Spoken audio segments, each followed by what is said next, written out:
क्या क्या देखा था अभी क्या क्या देखा अपन ने? Radio activity, radio active decay. ठीक, अब मैंने क्या बताया था, किस पे डिपेंड करता है?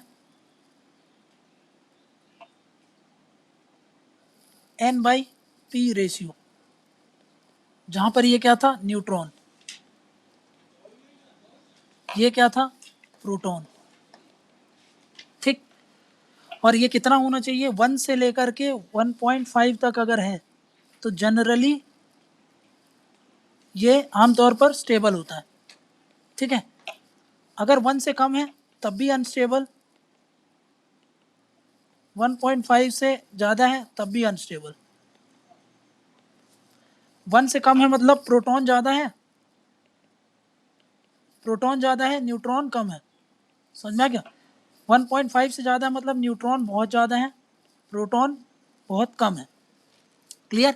आमतौर पर होता क्या है, देखो समझो, होता ये है, जनरली ये ऐसा होगा, ये वाली कंडीशन होती है, ये रेयर होता है बट हो भी सकता है। ठीक है ना? ये इसीलिए हम हर बुक में देखना आप ये मिलेगा ज़्यादातर, क्योंकि ये हमको ज़्यादा दिखता है और हमारे काम का भी यही रहता। ठीक, ठीक, मतलब अगर प्रोटॉन ज़्यादा है तब भी अनस्टेबल, न्यूट्रॉन ज़्यादा है तब भी मतलब अनस्टेबल। ठीक है, क्लियर? अब मैंने इसमें एक एग्जाम में आ जाएगा कि types of radio active decay, अभी मैंने बताया। टाइप्स की अगर मैं बात करूं तो 3 तरीके के होते हैं, अल्फा डीके,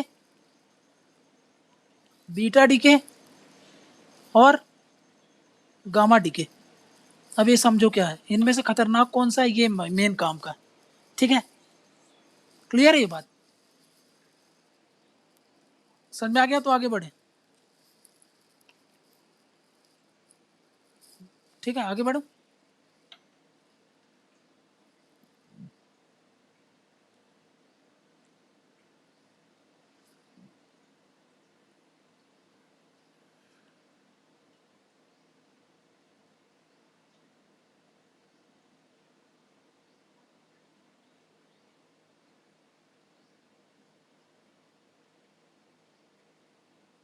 ठीक, अब देखो 3 तरीके के टाइप्स थे।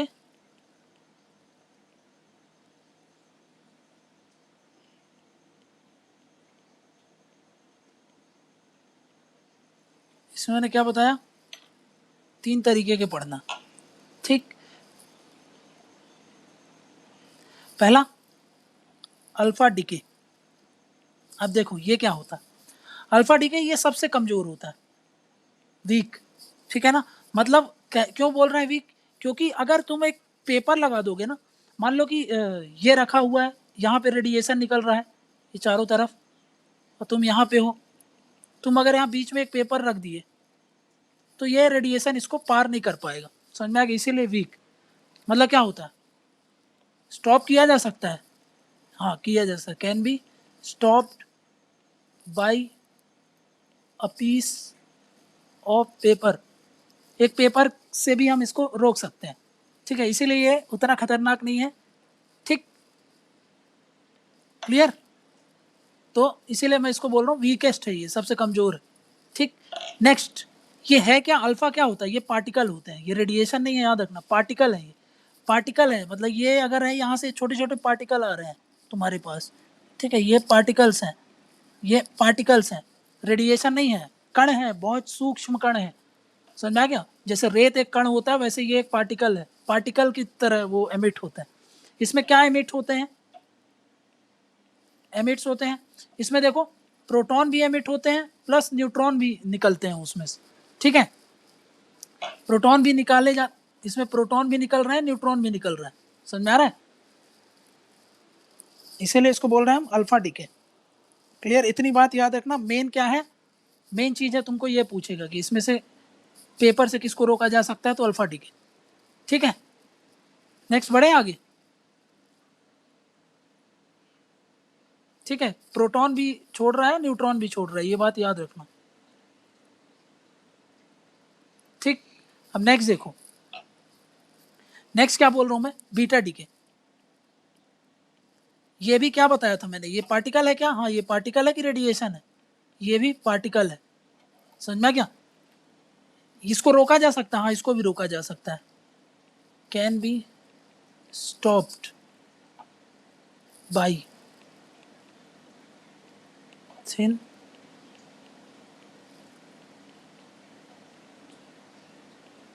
ठीक, एल्युमिनियम शीट से इसको रोका जा सकता है, समझ में आ गया।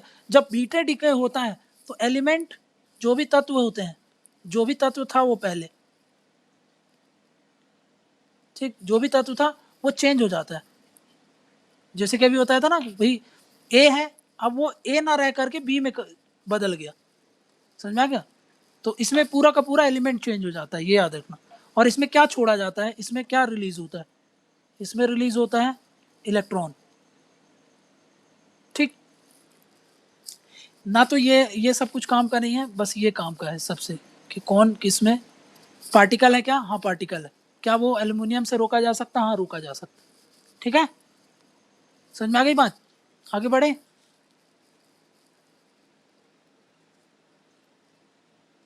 ठीक है, अल्फा देख लिया, बीटा देख लिया, अब देख रहे हैं gamma.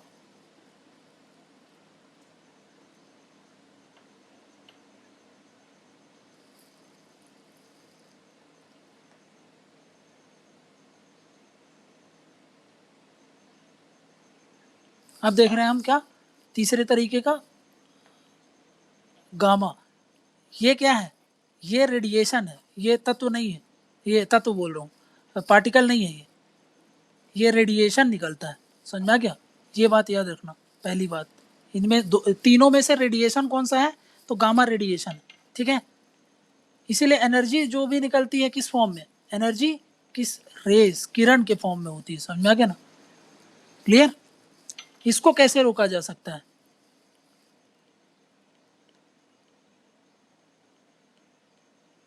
Can be stopped by concrete wall बनाई जाती है, समझ में आ गया। मान लो ये रेडियो एक्टिव पदार्थ था, अब इसको कहीं पे अगर डिस्पोज करना है, वेस्ट है ये, तो इसमें पहले एक पूरा एक कंक्रीट की दीवार बनाई जाती है, इसको पैक किया जाता है, ताकि इससे जो भी रेडिएशन निकल रहा है वो इसको भेद ना पाए। फिर इसको जा करके कहीं पे भी स्टोर किया जाता है, समुद्र में या फिर कहीं नीचे गुफा वगैरह में रख दिया जाता है, समझ में आ गया। तो ये कंक्रीट की वॉल से ही टूटेगा, मतलब इसको रोकने के लिए कंक्रीट की वॉल बनाया जाता है। सबसे खतरनाक कौन सा होता है, गामा होता है।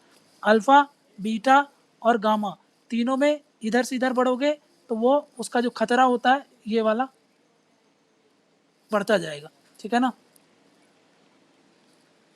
दोनों में से ये दोनों क्या है, पार्टिकल है, ये क्या है, रेडिएशन है, याद रखना बस। समझ में आ गई, रेडियो एक्टिव क्या, रेडिएशन,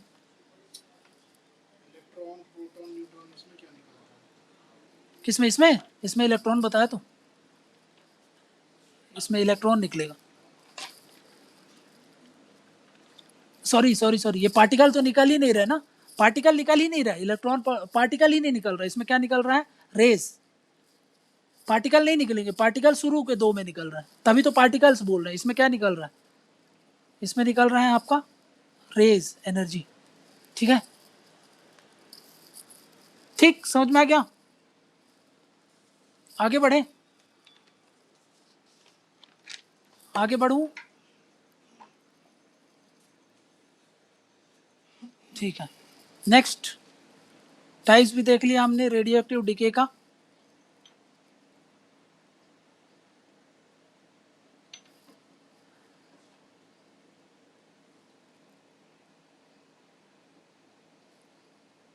अब देखते हैं रेडियो एक्टिव डिके देख लिया, तो अब देखते हैं रेडियो एक्टिविटी क्या होता है। रेडियो एक्टिविटी, देखो ये वही चीज है, ये एक क्या होता है, ये एक प्रॉपर्टी है, ये क्या है, एक थोड़ा सा डिफरेंस है बस। वो रेडियो एक्टिव डिके क्या था, रेडियो एक्टिव डिके क्या था, वो एक प्रक्रिया थी, है ना, वो एक प्रोसेस था।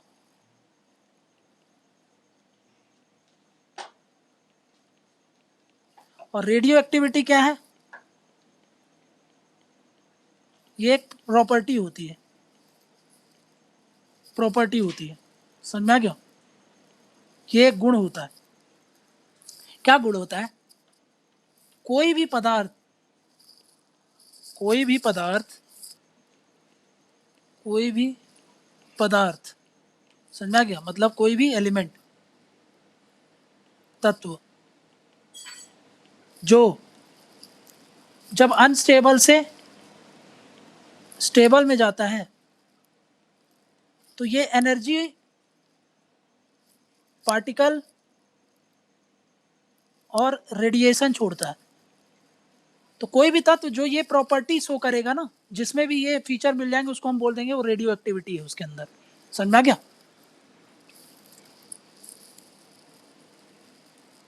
नहीं समझे? जो रेडियो एक्टिव अभी देखा था ना, रेडियो एक्टिव डिके में ये सब चीजें निकल रही थी, है ना? अल्फा, बीटा, गामा, ये लिखा है रेडिएशन, गामा रेडिएशन था, पार्टिकल क्या था? अल्फा और बीटा। तो कोई भी तत्व जो ये सब रिलीज कर सकता है उसको हम बोल देते हैं कि भाई उसके अंदर रेडियो एक्टिविटी की प्रॉपर्टी है। समझ में आ गया? रेडियो एक्टिविटी क्या है? एक प्रॉपर्टी है। क्लियर है? सेम चीज, बस प्रोसेस अगर है वो तो हम उसको बोल देते हैं रेडियो एक्टिविटी, और अगर वो प्रॉपर्टी है किसी भी तत्व की कि भाई अगर वो ये सब शो कर सकता है तो उसको हम क्या बोल देते हैं? Radio activity. समझ में आ गई बात? बताओ क्या रेडियो एक्टिविटी मतलब क्या? एक प्रॉपर्टी है, कोई भी पदार्थ जो कि अनस्टेबल से स्टेबल में जब जाता है तो क्या करता है? रेडिएशन, पार्टिकल, ये सब जब रिलीज करता है तो हम उसको बोल देते हैं, जिसमें भी ये क्षमता होती है ये सब करने की, उसको हम बोल देते हैं रेडियो एक्टिविटी। क्लियर है ये बात?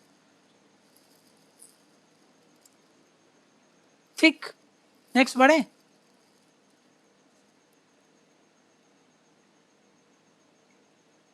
ठीक है,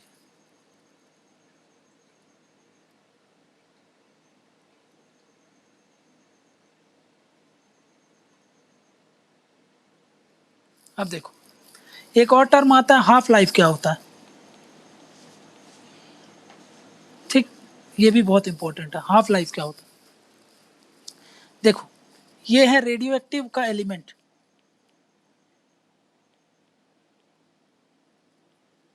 ठीक है ना?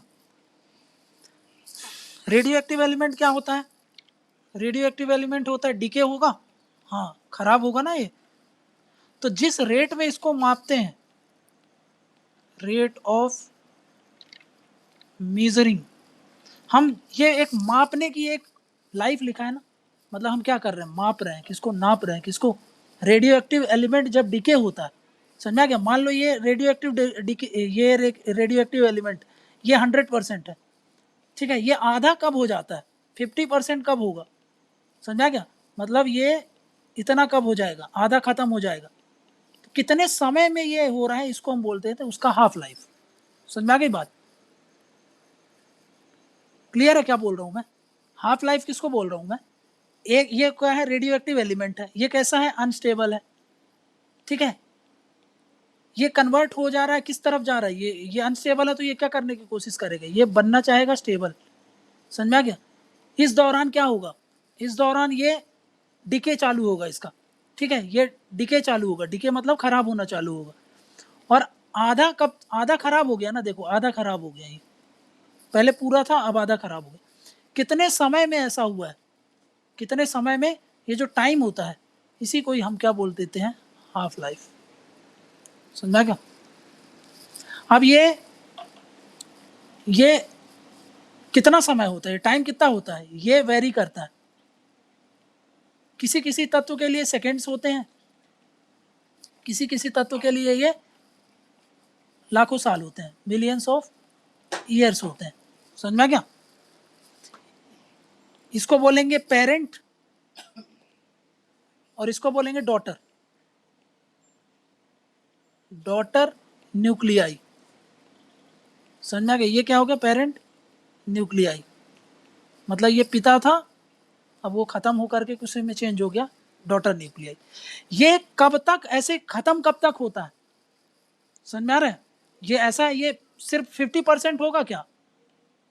ये 50% हो गया ना, क्या अब ये और नहीं खराब होगा, इतना ही रह जाएगा? ये डिपेंड करेगा कि क्या अब इस कंडीशन में ये स्टेबल हो चुका है। अगर स्टेबल हो गया है तो अब इसमें और कुछ डिके नहीं होगा, लेकिन अगर ये अभी भी अनस्टेबल है, इफ अनस्टेबल, तो ये फिर से डिके होगा, मतलब ये भी फिर से डिके होना चालू हो जाएगा। समझ में आ गया? तो कब से कब तक ये होगा? जब तक ये अनस्टेबल से स्टेबल में ना हो तब तक ये खराब होता ही रहेगा। खराब होने का मतलब समझ रहा हो? डिके का मतलब वही अल्फा बीटा गामा, 3 तरीके के जो देखा था अभी, रेडियो एक्टिव डिके देखा था ना, 3 तरीके का, ये तीनों तरीके का प्रोसेस चालू ही रहेगा उसमें। समझ में आ गई बात?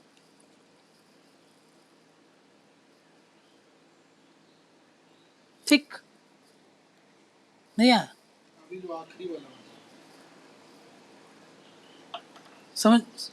समझ में आ गया?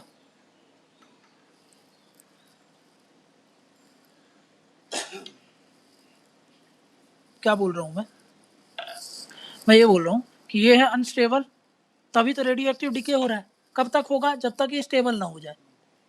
मान ले अभी यहाँ से डिके चालू हो गया, 1000 साल बाद यहाँ तक पहुँचा, ये था 100%, ये हाफ हो गया था, लेकिन अभी भी ये अनस्टेबल है, तो फिर भी ये डिके होता ही रहेगा जब तक ये स्टेबल ना हो जाए।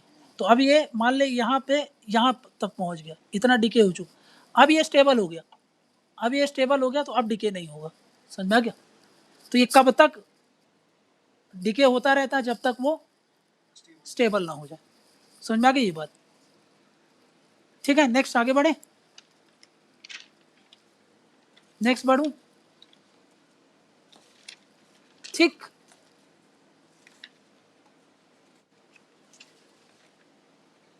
ठीक है।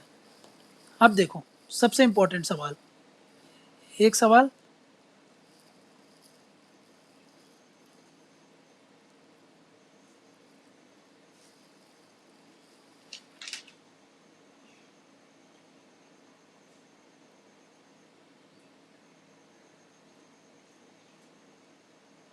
न्यूक्लियर बाइंडिंग एनर्जी, मतलब जो न्यूक्लियर होता है ना उसको बांध के रखता है, जो उसको बोलते हैं न्यूक्लियर बाइंडिंग एनर्जी।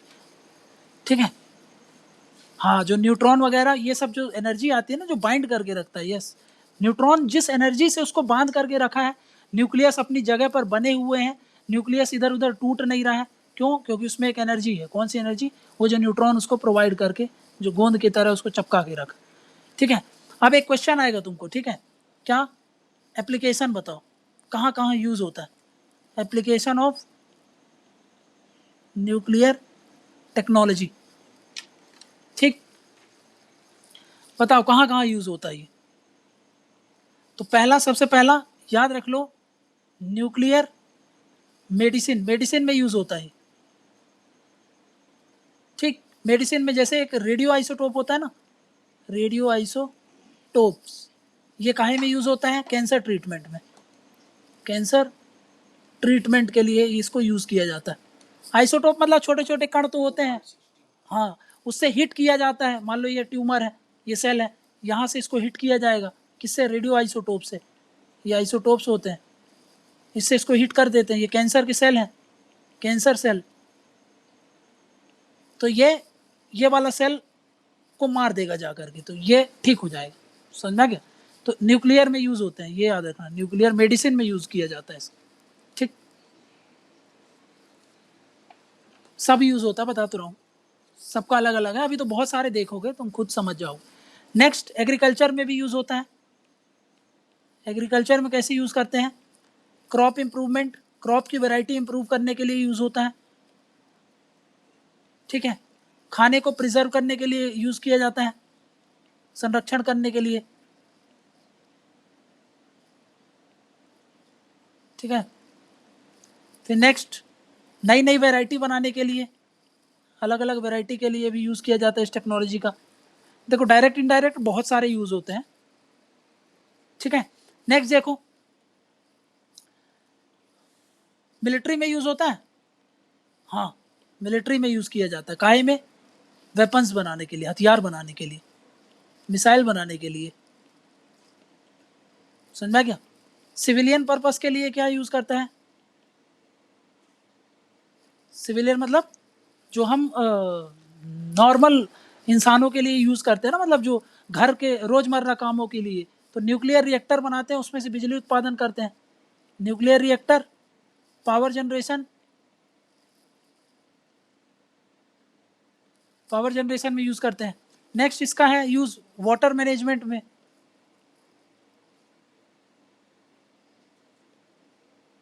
ठीक ठीक। अरे जैसे कि मान ले डिसइंफेक्टेंट है, अगर ख़राब है पानी तो उसको ट्रीट करने के लिए, पानी को शुद्ध करने के लिए। ठीक है। आर्टिफिशियल रिचार्ज करने के लिए भी यूज़ होता है। ठीक। एक सबसे इंपॉर्टेंट, ये हमेशा तुम लोग सुने होंगे, जिसको बोलते हैं कार्बन डेटिंग। कार्बन डेटिंग किसी भी चीज़ की आयु पता करने के लिए ना।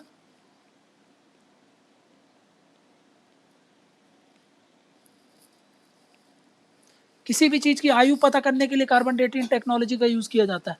तो ये कुछ टेक्नोलॉजी का जहाँ जहाँ यूज़ होता है वो मैंने तुमको बता दिया। ठीक है, समझ आ गया ये बात? ठीक।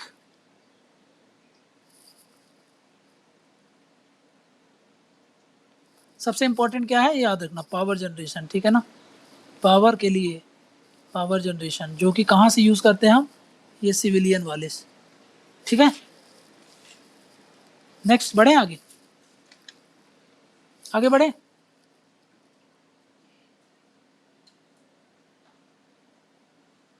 ठीक।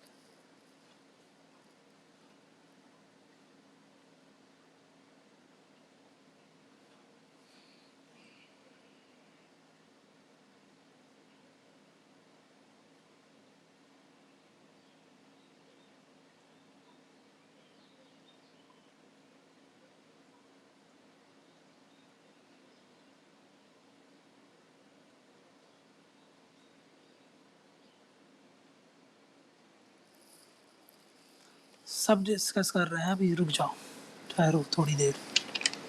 ठीक है, क्लियर? अब देखो, अब जो सबसे इंपॉर्टेंट चीज़ है, ठीक है, अब हमको समझना है कि न्यूक्लियर रिएक्टर काम कैसे करता है।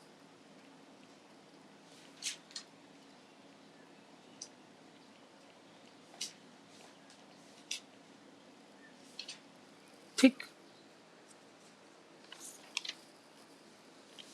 ठीक है, ये समझना है कि न्यूक्लियर रिएक्टर काम कैसे करता है। ठीक, बेसिक फंडा पहले क्या बताया, एक होगा यूरेनियम 235, उस पर क्या हम बम्बार्डमेंट करा रहे हैं, न्यूट्रॉन का। ठीक, अभी मैंने क्या बताया, फास्ट भी हो सकता है और स्लो भी हो सकता है। अभी के लिए हम इसको क्या रख रहे हैं, स्लो रख रहे हैं। ठीक है, स्लो स्लो। ठीक है, अब ये टूटेगा किसमें, यूरेनियम क्या है 92, यूरेनियम, ये किसमें टूट गया, ये कल बताया था ना, बेरियम 3 न्यूट्रॉन निकलेंगे और क्रिप्टन, यही देखा था कल हमने। ये जो न्यूट्रॉन निकलते हैं ना, ये बहुत फास्ट होते हैं, ये फास्ट होते हैं।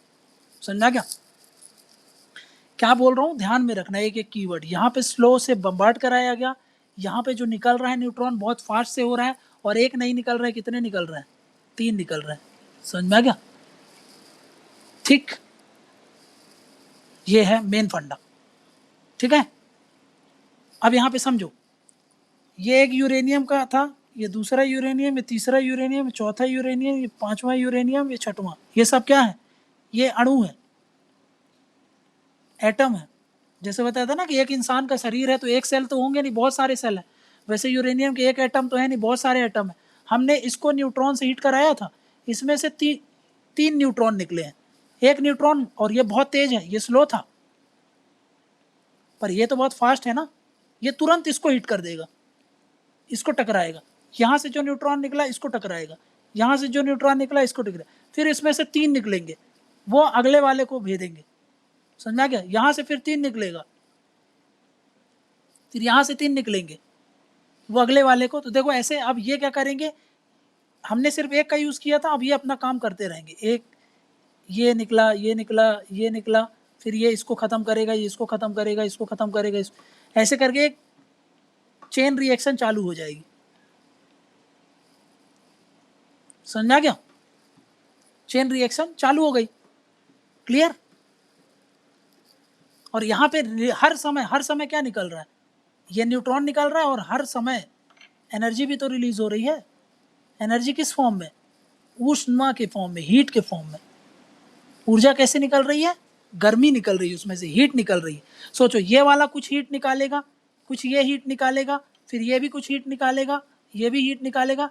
ऐसे सोचो कितने अणु ऐसे करके हीट निकालेंगे तो कितनी ऊर्जा निकल रही है तुम्हारे अंदर, ये समझो, है ना। इसके अंदर से कितनी ऊर्जा निकलेगी, सबको जब जोड़ दोगे तो बहुत सारी ऊर्जा होगी। ठीक? क्लियर? ऊर्जा है मतलब क्या है? गर्मी है। ठीक है? तो भाई जहाँ पे भी ये चीज़ें होंगी, जहाँ पर भी ये रिएक्शन होगा, मान लो ये इस कंटेनर के अंदर ये पूरा प्रोसेस चल रहा है, तो ये पूरा कंटेनर गर्म होगा कि नहीं होगा? क्योंकि इसमें से क्या निकल रहा है? ऊर्जा। तो ये पूरा गर्म हो जाएगा। क्लियर? ठीक है, आगे बढ़े।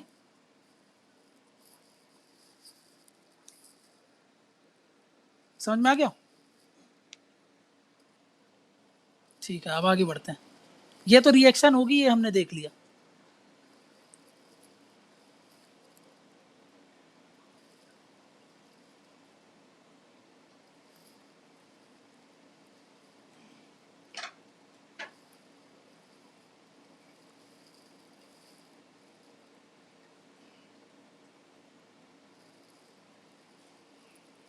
अब देखो क्या क्या कंपोनेंट्स ऑफ न्यूक्लियर रिएक्टर, क्या क्या न्यूक्लियर रिएक्टर के अंदर होता है। ठीक? तो सबसे पहला फ्यूल। फ्यूल मतलब ईंधन। फ्यूल काहे का बना होता है? अभी हमने देखा यूरेनियम हो सकता है, थोरियम से हम बना सकते हैं, ठीक है, प्लूटोनियम से हम यूज़ कर सकते हैं, ठीक है ना। इन सब का यूज़ करके हम ईंधन का उपयोग करते हैं। ठीक है, ये क्या है? ईंधन है। यूरेनियम को ही तो हम फ्यूल यूज़ कर रहे थे ऐसा। फिर होता है मॉडरेटर। ये रट्टा मार लेना, इसका काम क्या है। ठीक? अभी मैं क्या बोला था कि ये यूरेनियम होगा, जब इससे न्यूट्रॉन टकराएगा, ये स्लो था, यहाँ से जो तीन चीज़ निकल रही थी उसमें से तीन न्यूट्रॉन निकल रहे थे, ये कैसे थे? ये फास्ट थे। ये फास्ट थे, और सोचो फास्ट होंगे तो बहुत जल्दी से इकट्ठा रिएक्शन कराएंगे ना। एक सेकंड के अंदर वो इतने सारे न्यूट्रॉन निकलेंगे, वो फिर दूसरे को हिट करेंगे, तीसरे को हिट करेंगे, सडनली ये रिएक्शन बहुत तेज होगा तो ब्लास्ट हो जाएगा। इसलिए ये फास्ट जो न्यूट्रॉन होंगे, इसको रोकने के लिए, इसको स्लो करने के लिए, ठीक, इसको स्लो डाउन करने के लिए क्या यूज़ होता है? ये यूज़ करता है क्या? मॉडरेटर। मॉडरेटर का काम क्या है? स्लो डाउन करना। किसको स्लो डाउन करना? ये जो फास्ट न्यूट्रॉन थे ना, ये जो बहुत फास्ट से जा रहे थे, इसको स्लो करने के लिए हम क्या यूज़ करते हैं? मॉडरेटर। समझ में आ गया? अब मॉडरेटर में हम यूज़ क्या करते हैं? तो हम यूज़ करते हैं हैवी वाटर। हैवी वाटर का यूज़ किया जाता है। Example, heavy water. Heavy water क्या था? वही जो कल बताया था, इसको ऐसे लिखते हैं D2O। याद आया? 1H1 बोला था, 1H2 बोला था, 1H3 बोला था। इसमें से जब ऑक्सीजन मिलता है तब हमको हैवी वाटर मिलता था। समझ में आ गया? ये हमने देखा था ना। थोड़ा जल्दी जल्दी करो, 10 मिनट बचा है, फिर बंद करना है इसको। ये हैवी वाटर है। हैवी वाटर क्या करता है? स्लो कर देगा न्यूट्रॉन को। समझ में आ गया? कल देख लिया था light water, heavy water. Heavy water में हाइड्रोजन का कौन सा? अरे कल तो बताया था 1H1, 1H3। इसमें जब ऑक्सीजन इसमें जब मिलेगा तब हैवी वाटर बनता है, जब इसमें मिलता है तो लाइट वाटर बनता है। जो हम पानी पीते हैं ना, इसमें जब ऑक्सीजन मिलेगा तो H2O बनेगा। इसको H2O लिखते हैं, नॉर्मल वाटर को। हैवी वाटर को H2O नहीं लिखते, क्या लिखते हैं? D2O। कल की कॉपी में देख लेना, बताया था। ठीक है? नहीं समझे? समझ में आया? जब 1H1 में ऑक्सीजन मिलेगा तो लाइट वाटर बनेगा, नॉर्मल वाटर। लेकिन जब वो इसमें मिलेगा 1H2 में, इसमें ऑक्सीजन जब मिलता है तो फिर उसको H2O नहीं लिखते, उसको D2O लिखते हैं। समझ में आ गया? इसका काम क्या होता है हैवी वाटर का? ये मॉडरेटर है। मॉडरेटर मतलब स्लो करने के लिए, स्लो डाउन किसको? न्यूट्रॉन को। वो जो कि कैसे थे? फास्ट थे। समझ में आ गया? अब नेक्स्ट देखो, दो चीज देख लिया हमने। अब नेक्स्ट अपन को देखना है कि भाई नेक्स्ट देखते हैं तीसरा, कंट्रोलर। कंट्रोलर क्या होता है? कंट्रोलर का काम क्या होता है? कंट्रोलर एक तरीके की रॉड्स होती हैं। ये रॉड क्या करती हैं? जो एक्सेस न्यूट्रॉन है ना, जो ज़्यादा निकल जाते हैं न्यूट्रॉन, उनको क्या कर लेता है? अपने में अवशोषित कर लेता है, उनको एब्जॉर्ब कर लेता है। ठीक है, उनको अपने में एब्जॉर्ब कर लेता है। देखो न्यूट्रॉन सोचो 3-3 निकल रहे हैं ना यार, हमको जितनी ज़रूरत है उतना ही रखेंगे ना। मान लो कि हमको रिएक्शन करना, इतनी ऊर्जा चाहिए, लंबे समय तक के लिए चाहिए, और अगर हम ऐसे ही छोड़ देंगे तो 3 न्यूट्रॉन निकलेंगे, फिर 3 न्यूट्रॉन निकलेंगे, फिर 3 न्यूट्रॉन निकलेंगे। ऐसे में तो जल्दी से फ्यूल खत्म हो जाएगा, जल्दी से बहुत तेजी से हीट निकलेगी, कंट्रोल नहीं कर पाएंगे। इसीलिए क्या यूज़ किया जाता है? कंट्रोलर। कंट्रोलर क्या करता है? जो भी एक्स्ट्रा न्यूट्रॉन ज़रूरत से ज़्यादा होते हैं उनको अवशोषित कर लेता है। समझ में आ गया? एग्जाम्पल क्या क्या यूज़ करते हैं? पहले यूज़ किया जाता था ग्रेफाइट रॉड, ग्रेफाइट। ठीक है, एट प्रेजेंट क्या यूज किया जाता है? बोरॉन। ठीक है, ये ग्रेफाइट पहले यूज किया जाता था, लेकिन चर्नोबिल एक्सीडेंट हो गया था। ठीक है, ये ब्लास्ट हो गया था चर्नोबिल में न्यूक्लियर रिएक्टर, उसके बाद से हम ग्रेफाइट नहीं यूज करते हैं, अब बोरॉन की रॉड यूज किया जाता है। समझ में आ गया? और कैडमियम भी यूज किया जाता है। समझ में आ गया? ये दोनों, और सब ज्यादा बोरॉन यूज करते हैं। ठीक है, बोरॉन और कैडमियम एट प्रेजेंट यूज किया जाता है, एट प्रेजेंट इसका यूज करते हैं। ठीक, नेक्स्ट क्या यूज किया जाता है? चौथा, कूलेंट। कूलेंट मतलब देखो, बोला ना कि बहुत ज़्यादा हीट निकलती है। अब बहुत ज़्यादा हीट निकलती है तो वो भी दिक्कत कर देगी, तो उसको ठंडा रखने के लिए किसको? कोर, जहां पर ये पूरी प्रक्रिया चल रही है, कोर को ठंडा रखने के लिए। समझ में क्या? ठीक, अरे ये ले, ये लिख लिया इसको।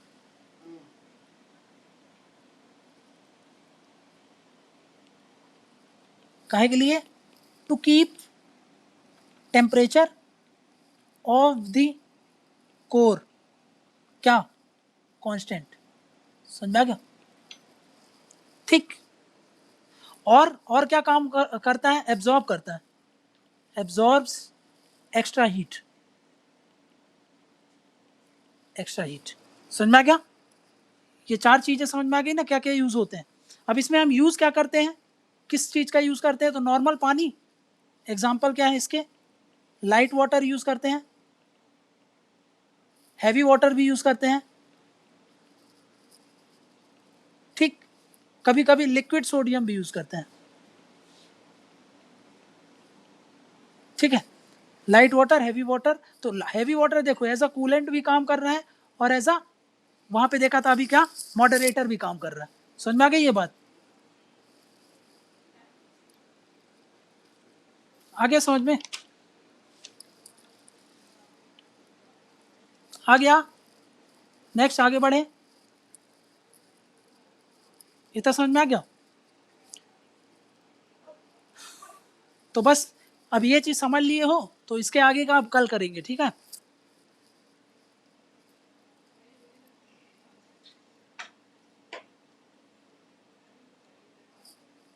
ईंधन मतलब वही जो अपन ने देखा था, यूरेनियम है ना, इसी में ईंधन में ही तो बम्बार्ड कराएंगे यूरेनियम का, न्यूट्रॉन का, फिर ये ऊर्जा देगा। यही तो कल देखेंगे कि काम कैसे करता है।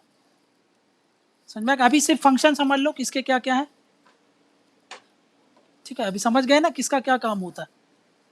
ठीक, बाकी अभी टाइम नहीं है क्योंकि ये बंद हो जाएगा, इसीलिए, नहीं तो अब कल ही करना पड़ेगा अपन। अभी के लिए ये सब चीज़ें पता होनी चाहिए। ठीक है, हाँ बेसिक फंडा समझ लो, टाइम है जब तक, नहीं है तो फिर कल इसको स्टार्ट कर देंगे। देखो बेसिक फंडा क्या है?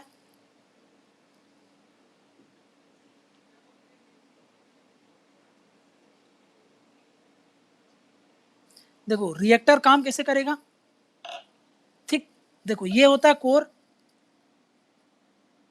ये है कोर, ठीक, कोर मतलब यहां पे सारी प्रक्रिया होगी, इसमें लगी हुई है क्या, इसको बोल रहे हैं हम कंट्रोलिंग रॉड्स, अभी देखा था ना रॉड्स, बोरॉन की, ग्रेफाइट की, समझ में आ रहा है, क्लियर। और ये यहां पे रखे हुए हैं, ये क्या है पूरा, ये है फ्यूल, ये है फ्यूल, फ्यूल मतलब यूरेनियम वगैरह की जो रॉड्स होती हैं, यूरेनियम की रॉड बनाई जाती हैं, उसको मतलब यूरेनियम ऐसे करके बहुत सारे पैकेट्स करके अरेंज करके एक रॉड बना दिया जाए, ये जो रॉड यहाँ पे लगा दिया हमने, समझ में आ गया, मतलब ये क्या है, पूरा यूरेनियम की रॉड है, समझ में आ गया, ये यूरेनियम की रॉड है। ये ब्लैक कलर का क्या दिख रहा है, ब्लैक कलर का जो मैंने बताया है, ये क्या है, कंट्रोलिंग रॉड है। कंट्रोलिंग रॉड का काम क्या है, जब यूरेनियम, देखो ये यूरेनियम था, यूरेनियम, इसको मैंने न्यूट्रॉन से बम्बार्ड कराया, इसमें से क्रिप्टन, इसमें से 3 न्यूट्रॉन निकलेंगे और इसमें से क्या निकलेगा, बेरियम, ये 3 न्यूट्रॉन फिर अगले वाले यूरेनियम को हिट करेंगे, समझ में आ गया। अब मान लो 3 एक ही चाहिए ना, मान लो हम चाहते हैं कि ये वाले यूरेनियम को हिट ना करे, क्योंकि अगर इसको हिट करेगा तो फिर बहुत ज़्यादा ऊर्जा हो जाएगी, ज़रूरत से ज़्यादा, हम चाहते हैं सिर्फ 2, तो एक न्यूट्रॉन को क्या करना पड़ेगा, एक न्यूट्रॉन इसमें हिट करेगा, एक न्यूट्रॉन इसमें और एक न्यूट्रॉन इसमें, ये वाले न्यूट्रॉन को ये जो कैडमियम की रॉड होगी अवशोषित कर लेगी, समझ में आ गया, एब्जॉर्ब कर ली, ठीक, समझ में आ गया, इसको एब्जॉर्ब कर लिया, ठीक है ना, एक्स्ट्रा जो भी था इस रॉड में, इस रॉड को एब्जॉर्ब कर लिया, समझ में आ गया। जब हम चाहते हैं कि रिएक्शन कंट्रोल में रहे, तो इसीलिए हम ये रॉड को नीचे डाल देते हैं, लेकिन जब हम चाहेंगे कि भाई ये रिएक्शन चलती रहे, अभी ज़रूरत नहीं है, तो इसको क्या करा जाएगा, इसको ऊपर उठा लिया जाएगा। जब इसको ऊपर उठा लोगे तो ये पूरी की पूरी रॉड ऊपर चली गई, ऊपर चली गई तो ये बहुत तेज़ी से ये पूरा रिएक्शन काम करने लगेगा, समझ में आ गया, यहाँ पे बहुत तेज़ी से बम्बार्डमेंट होगा और ये खूब सारी एनर्जी उत्पादन करने लगेगा, समझ में आ रहा है। ये अब जब हम चाहेंगे कि भाई अब बहुत ज़्यादा एनर्जी हो गई है, इसको कंट्रोल किया जाए, तो इसको क्या किया जाएगा, अब इसको नीचे कर दिया जाएगा, इसको नीचे कर दिया जाएगा, नीचे कर देगा तो ये ब्लैक वाली रॉड फिर से नीचे आ जाएगी, ये ब्लैक वाली रॉड नीचे आ जाएगी, तो फिर ये जो भी एक्स्ट्रा न्यूट्रॉन आ रहे होंगे ये वाले, इनको क्या कर लेगी, अवशोषित कर लेगी, तो फिर से जो बहुत तेज़ी से रिएक्शन हो रही थी वो रिएक्शन नहीं हो पाएगी, समझ में आ रहा है, समझ में आ गया। अब देखो उसमें होगा क्या, इस कोर में देखना फटाक से जल्दी से, ठीक है,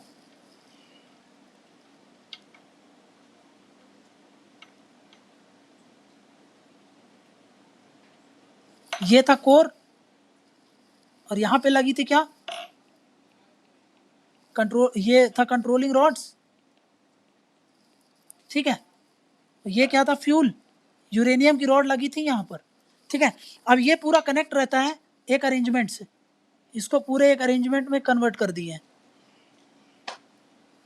देखो होगा क्या, इधर से पानी आता है, अभी देखा था ना हैवी वाटर वगैरह,